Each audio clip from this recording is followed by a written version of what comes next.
We get down to business now with Cosmo Macero of the O'Neill & Associates. The state's Executive Office of Labor and Workforce Development announcing Massachusetts added 3,800 jobs last month, and the total unemployment rate dropped 0.3 of a percentage point to 6.5% from the January rate. Question is, Cosmo, are we really feeling the benefits of this? Hey, Mike, I would say we are starting to indeed feel the benefits. In fact, I like to look at the anecdotal evidence. The Greater Boston Chamber of Commerce today in Santander released a survey that said 82% of business leaders project job growth in 2014. That's really a good sign, and we're seeing job growth in key sectors of the economy.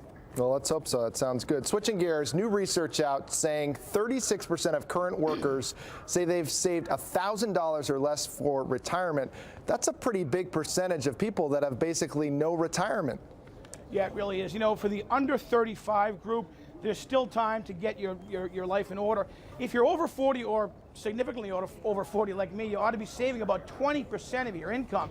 Problem is, as the economy has improved, and it has, Mike, people's debt goes up. People are buying more, spending more, and their debt increases. A separate survey a couple of weeks ago ranked the U.S.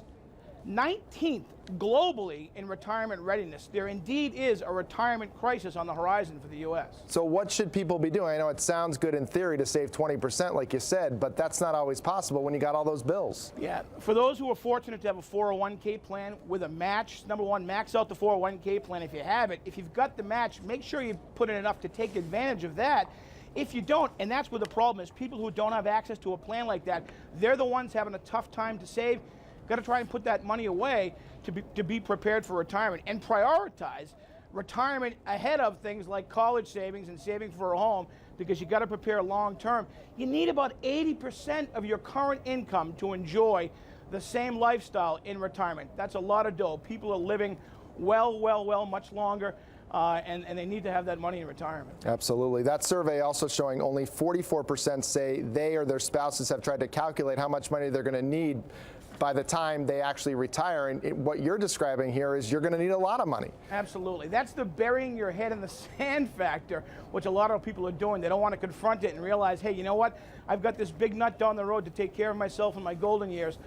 I'll deal with it at some point. The time to deal with it is right now. And I want to just go back, because you're saying put the retirement stuff ahead of the college savings for kids. Explain that, why that is more. That's absolutely the advice. The advice that financial planners will give you, because you've got to prepare for that. There are other ways, there are other strategies for dealing with college education.